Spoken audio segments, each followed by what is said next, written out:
en Google.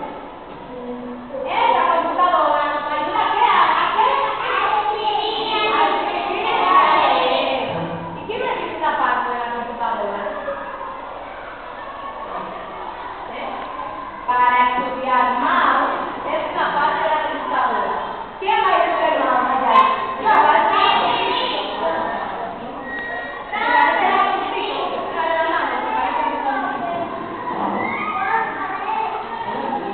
Muévelo. Y dale clic ahí, dale inicio, ahí inicio se le da. Así, al inicio. Suba. Le da clic a la izquierda. Aquí a la izquierda.